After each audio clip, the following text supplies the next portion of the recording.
1, 2, 4. Radio, c'est la radio. Bonjour à toutes et à tous, vous êtes sur Ardio, la radio made in Naquin-Oeil. Pour ce nouvel épisode, nous sommes partis une semaine en terrain landais, au lycée Hector Serre de Wéreleuil, en compagnie des apprentis en aménagement paysager, ainsi que la classe Bac Pro Forêt du LPAF des Landes, à Sabre, sur l'Agricampus 40. Un featuring inédit où les deux classes ont travaillé ensemble pour vous proposer ce podcast qui fourmille de rubriques aussi diversifiées les unes que les autres. L'équipe de Naquin-Oeil tient à remercier les professeurs qui nous ont accompagnés durant cette semaine de création, Anaïs Long et Julie Tosia. Nous remercions également le CRARC et tout particulièrement Rémi Filton qui nous aide à rendre tout cela possible. Voici la première partie de ce podcast et je vous laisse avec une rubrique professionnelle autour des métiers du bois, avant d'en connaître un peu plus sur la véritable histoire du rugby. Un jour un métier. Découvrez le métier de passionné avec Un jour un métier. Bonjour, aujourd'hui sur Ardio, nous allons retrouver la rubrique Un jour un métier, la rubrique des passionnés, pour découvrir le métier du bois. Aujourd'hui sur Ardio, le débardage. Cela consiste à extraire les bois abattus en forêt vers une place de dépôt accessible aux camions. Nous allons retrouver Nicolas, spécialiste dans le débardage en haute montagne dans les Pyrénées, plus précisément dans la vallée d'Or, ainsi que Patrick, spécialiste dans le débardage dans le massif des Landes de Gascogne.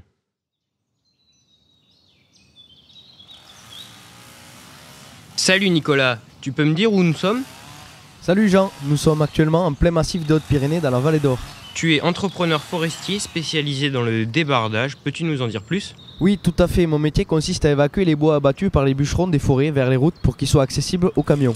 Tu es dans un massif assez compliqué, non ? Oui, c'est un massif qui comporte beaucoup de fortes pentes et des gros cailloux rocheux qui deviennent très glissants aux intempéries. Tu utilises quoi comme matériel dans ce massif ? J'utilise un skidder, aussi appelé débusqueur, qui est un tracteur équipé de 2 gros trails avec des câbles pour pouvoir extirper les bois des zones inaccessibles autrement.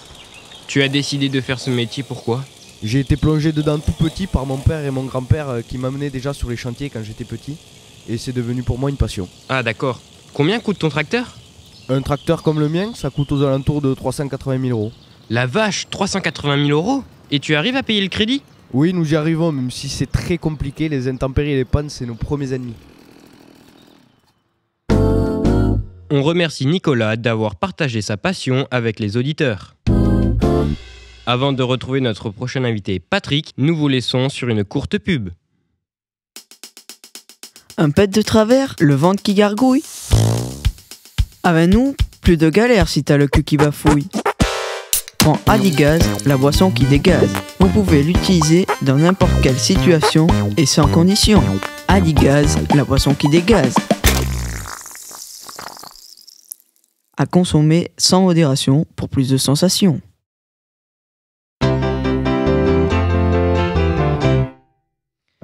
La confrérie des amoureux des engins forestiers est heureux de vous annoncer que ce samedi, tout passionné de tracteurs forestiers pourra venir défiler dans Bordeaux rue Sainte-Catherine. Ponce, John Deere, Valtra, Komatsu, toute marque est la bienvenue. Les engins forestiers ? Un truc de passionné.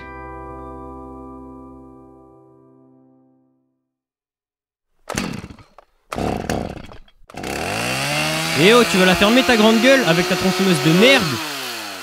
Tu ne veux pas faire de bruit le dimanche après-midi pour couper ton bois ? Utilise la Stihl MSA 300. Avec la Stihl MSA 300, tronçonne ton bois tous les dimanches sans faire de bruit. Stihl, la tronçonneuse qui décape. Un jour un métier. Vous êtes sur Ardio où on se retrouve toujours dans Un jour un métier, la rubrique des passionnés. Nous venons d'entendre Nicolas, débardeur dans le massif des Pyrénées. Et tout de suite, mon prochain invité Patrick, débardeur dans le massif des Landes de Gascogne. Même métier, mais pratiques différentes.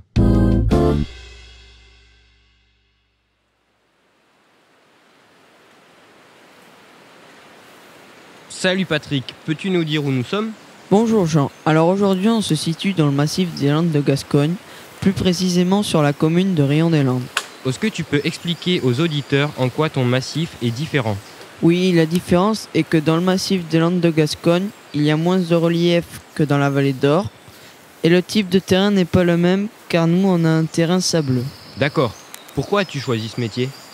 Ce métier est devenu une passion qui m'a été transmise par mon père, qui lui aussi travaillait dans la forêt depuis tout petit. Et en quoi consiste ton métier? Ce métier consiste à évacuer les bois abattus par la batteuse et par le bûcheron.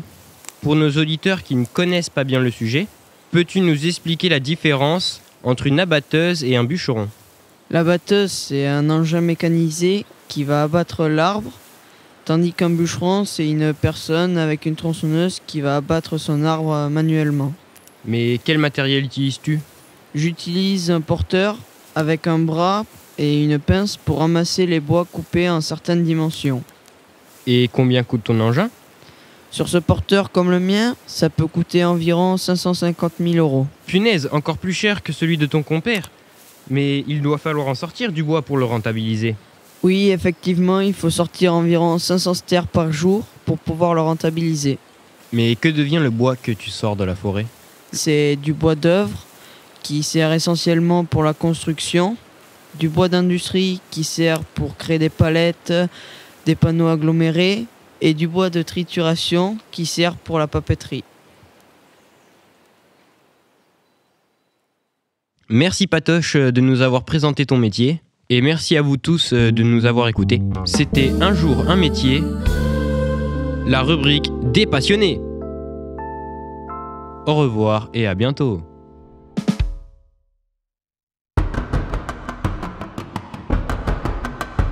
La véritable histoire des sports. Aujourd'hui, nous allons vous parler du rugby. Le rugby vit officiellement le jour le 20 novembre 1998.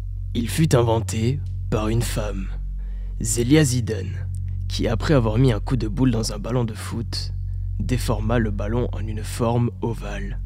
Après avoir découvert ce ballon original, elle le prit dans ses bras et se mit à courir en pleine partie de football. Elle fut donc expulsée. Quelques jours plus tard, après la découverte de cette nouvelle pratique, elle décida d'aller jouer avec ses amis dans un champ.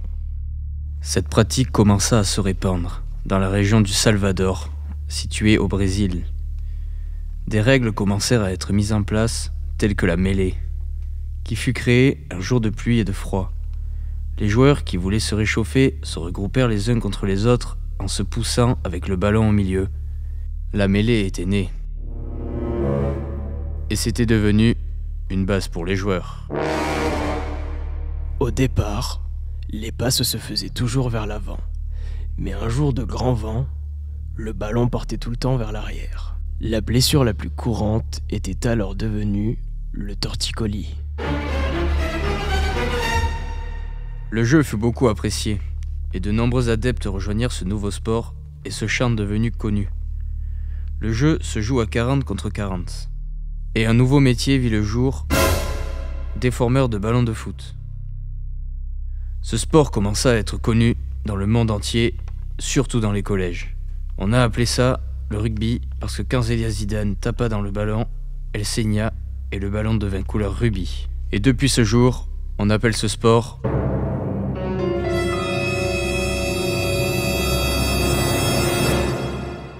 le rugby. Étonnant, non? C'était la véritable histoire des sports. Merci à tous de nous avoir écoutés. Merci Valentin, merci Enzo. Étonnant, effectivement. Vous écoutez toujours Ardio, la radio interdite aux idiots. Écoutons maintenant une rubrique de passionnés, la mécanique des flammes, où nous parlerons aujourd'hui de reprogrammation moteur. Mais avant ça, je vous propose une petite pause avec une plage de pub suivie d'un flash info pour savoir ce qui fait vibrer le monde d'aujourd'hui. C'est les pubs d'Ardio. Les pubs d'Ardio. Fallait faire des pubs pour Ardio. Alors c'est les pubs d'Ardio. Durex Play. Ouh, chaque jour, du bonheur à tartiner.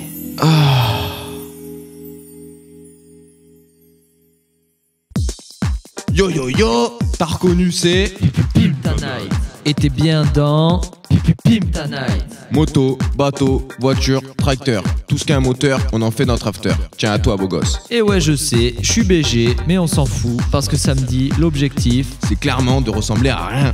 Alors, Pimp Night, c'est au Pacha, c'est samedi prochain, c'est de 7h à midi. Viens pimper ton after avec Pimp Night. On arrête tout. La situation va très très mal. Emmanuel Macron a annoncé la fin des moteurs thermiques en 2035. Maintenant, place à l'électrique. Ce n'est plus. Volkswagen contre Peugeot. Ce n'est plus. Mercedes contre Ford. Ce n'est plus. Audi contre Renault. Mais bien toutes contre Tesla. C'est un scandale. Alors, stop électrique. Vive le moteur thermique. La villageoise, la cuite, à moindre coût.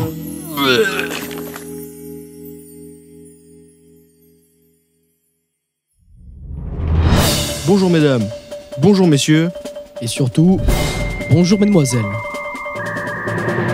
vous êtes toujours sur Ardio, je suis David Pujagra et je serai accompagné par Gilles Boulon.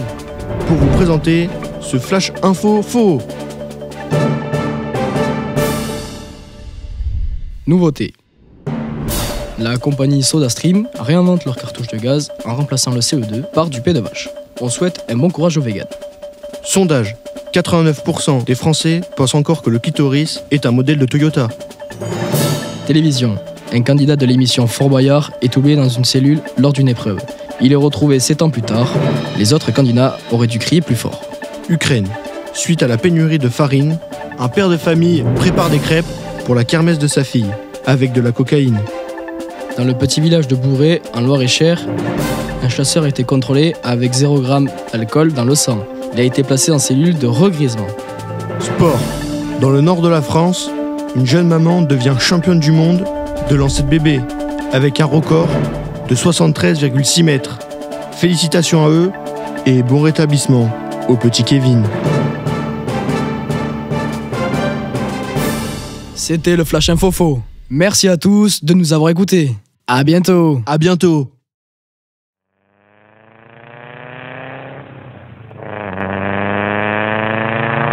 La mécanique des flammes. Bonjour à toutes et à tous, nous sommes sur la Mécanique des Flammes, le journal automobile de Ardio.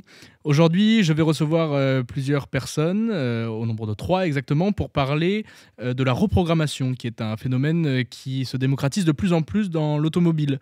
Mais avant ça, chers auditeurs et auditrices, j'ai quelques mots de vocabulaire à vous exposer, car tout n'est peut-être pas compréhensible pour tout le monde.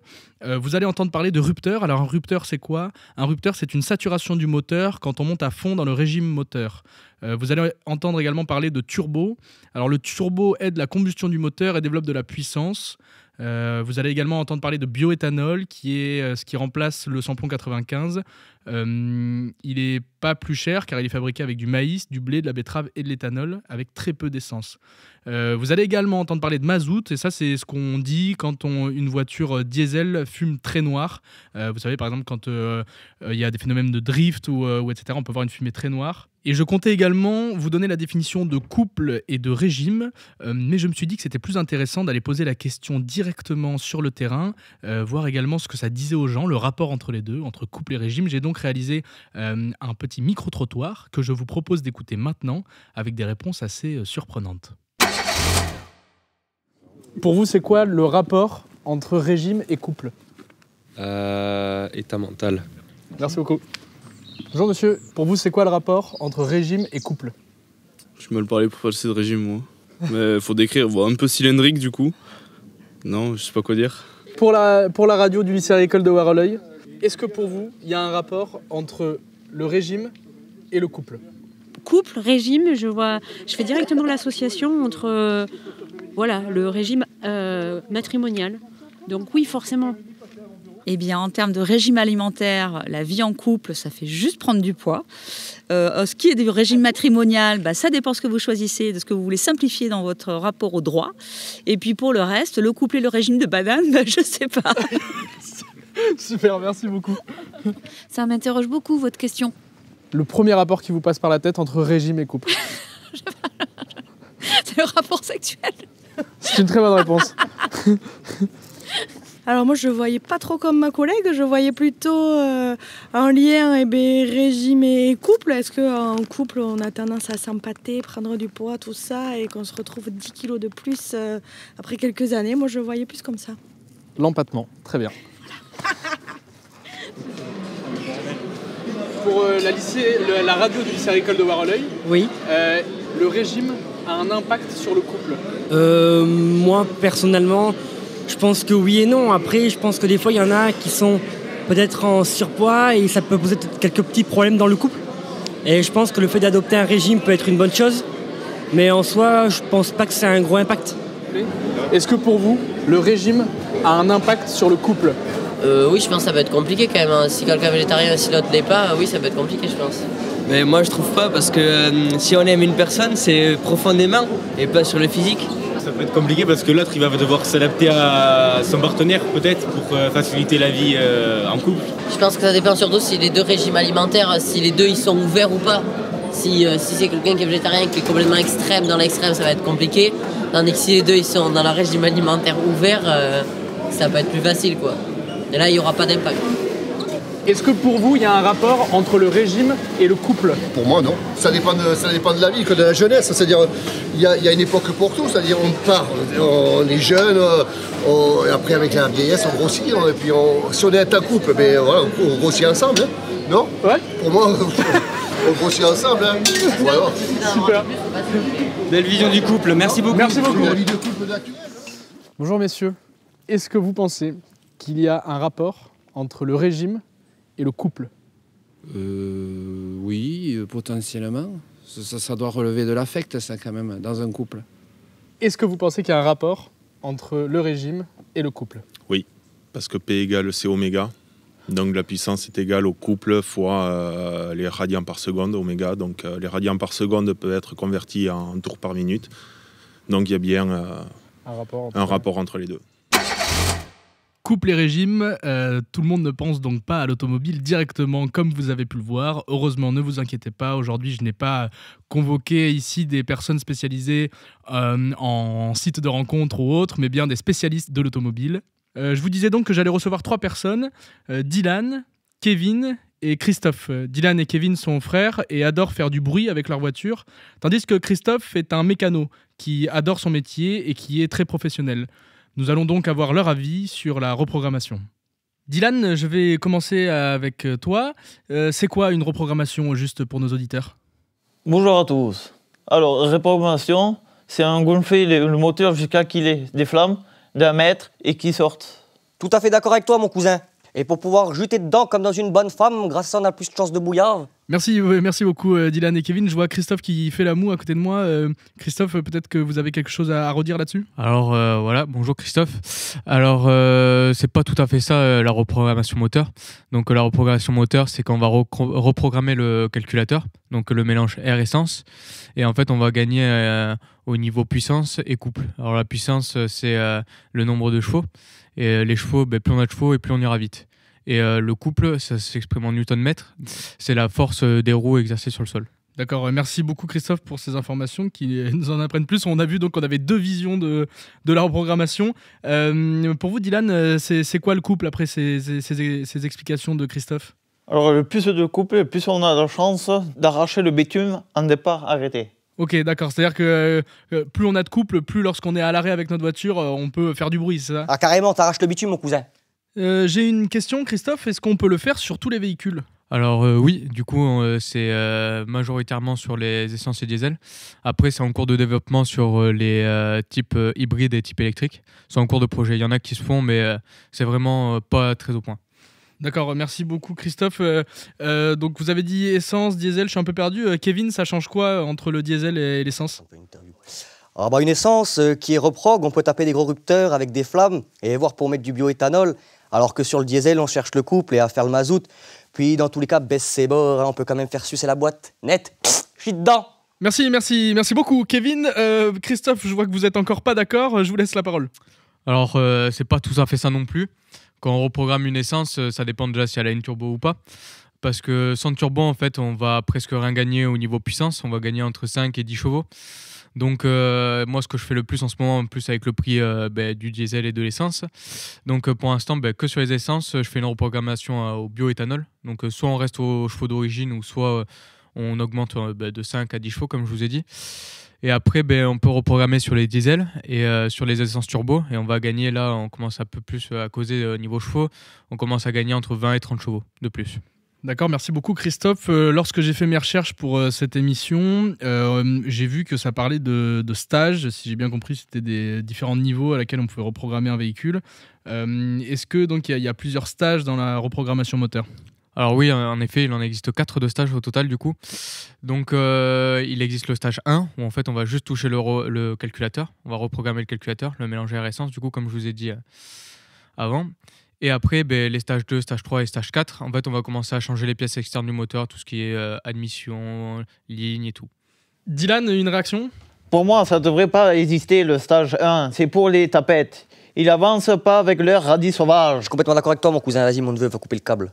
Ah, et puis de toute façon, c'est pas qu'à stage 1 qu'on ramène du boursin et qu'on fait jaillir le geyser des bonnes femmes. Hein. D'accord, merci beaucoup Kevin pour ces explications fleuries qui vont peut-être vulgariser un peu le propos de Christophe. Et merci beaucoup Christophe en tout cas pour ces explications bien denses et détaillées. Kevin, j'ai une question encore pour vous. Est-ce que c'est dangereux pour les jeunes la reprogrammation moteur ? Dégage le starro. À partir de 250, on peut commencer à dire que ça devient dangereux, mais bon, moi je suis un bon pilote. Tu peux demander à mon cousin le Dylan, bon c'est mon zinc, mais on a le même papa. Oui, c'est les autres qui sont dangereux. Par exemple, petite anecdote, Seigneur Jésus, j'étais à pleine ville, à 160 km/h, et là, blam, net dans le radiateur, le gosse qui jouait au ballon, il a fini tuberculé dans ses morts. Il m'a fait fumer la TDS, il reste plus qu'un bout de jambe et un bout d'oreille, Seigneur. Et la prostate du drôle, par terre, elle a fini, la prostate, par terre, mais mort. On va essayer de calmer un peu le plateau. Christophe, je vous redonne la parole, je vois que vous avez une réaction à nous partager. Alors moi, dans mon garage, moi je n'incite pas les jeunes conducteurs parce que pour moi, ils n'ont pas assez d'expérience sur la route. Donc à partir de 20 ans, on fait que le stage 1. Et à partir de 30 ans, on commence à vraiment faire les stages 2, stage 3 et stage 4. Mais moi, je ne me fais pas en dessous car je trouve ça vraiment dangereux. Comme on a vu sur le petit Kevin qui roulait à 160 en ville, moi je n'accepte pas ça. D'accord, donc oui, c'est ça. Par exemple, vous n'accepteriez pas pour un jeune comme Kevin de reprogrammer son moteur au-dessus du stage 1. C'est ça ? C'est ça. Ok, très bien. Dernière question par rapport à tout ça, parce que peut-être que nos auditeurs et auditrices sont un peu perdus. Est-ce que c'est légal la reprogrammation moteur ? Alors, il faut savoir qu'il y a qu'un stage qui est légal sur la route. Donc, c'est le stage 1, parce qu'en fait, on reprogramme juste le calculateur, donc on ne change pas de pièce du moteur, donc pas de modification de la voiture. Donc, elle reste légale au niveau loi. Donc après, il y a juste le stage 2, stage 3 et stage 4 où moi je dis aux clients que c'est que sur piste et on signe un papier en disant que toutes leurs responsabilités seront à eux s'ils prennent la route. Dylan ? Moi je m'en fous, c'est réglementation. Le temps que la voiture me fait bouillir mes petites femmes. Bon après, il ne faut pas écouter Kevin et Dylan parce que c'est à cause d'eux qu'en fait on est mal vu. À cause de alors que la reprogrammation, c'est pas pour faire du bruit et pour ramener des femmes, quoi. C'est vraiment un métier de passionné. Et c'est un peu débile de réagir comme ça. D'accord, donc on a bien vu qu'il y avait une réelle opposition entre à la fois la partie mécanique représentée par Christophe, un garagiste passionné par la reprogrammation et l'automobile, et Kevin et Dylan, vous qui êtes un peu plus là pour faire du bruit et faire les kékés, si je peux me permettre. Ah oui, moi d'ailleurs, j'aimerais juste faire une petite dédicace au bâtard de ses morts de la boiserie, là. Alors écoute-moi bien, mon cousin. Un bon vieux TDS, c'est comme une femme qui suspecte des Mr Freeze. Peu importe le kilométrage qu'elle a, l'important c'est d'être bien dedans, Seigneur. C'est une dédicace qui sera fortement appréciée, je suis sûr, Kevin. Merci beaucoup, Dylan et Kevin. Merci à toi, mon pral. Merci, viens mon zinc, on va sucer le pneu sur la merci beaucoup, Christophe. Il n'y a pas de quoi. Merci beaucoup pour les auditeurs qui nous suivent, d'avoir développé sur la reprogrammation moteur. Comme toutes les semaines, vous pouvez me donner votre avis sur la reprogrammation. C'est toujours sur la mécaniquedesflammes.fr. Comme toutes les semaines aussi, on a toujours donc 2 points de vue qui s'affrontent. Vous pouvez voter pour Dylan ou Christophe, Dylan et Kevin, et Christophe sur la mécaniquedesflammes.fr. On se retrouve la semaine prochaine pour une émission sur le rabaissement et sur le combi défileté, bien entendu. Merci encore à nos auditeurs, à nos invités. On se retrouve donc la semaine prochaine. C'était la Mécanique des Flammes. Ciao. La mécanique des flammes.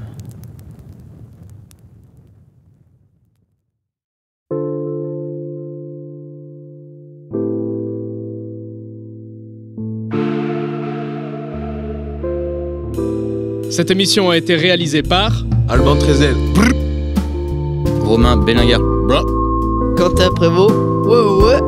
Le Karov Diwan, 1. Louison Castex, Adiou. Morgane Fonce, vieux mec. Guylain Lasserre, Adichat. Raphaël Dussert, Amorzac. Valentin Tuco, ciao. Enzo Munoz, Tempey Poudat, tch. Damota Gaëtan, ok. Dany David Quentin. Gianetta Dorian, Evan Brett, bluffé. Jimmy Courcel, le Joe. Anaïs Long, ok. Julie Tosia, et oui.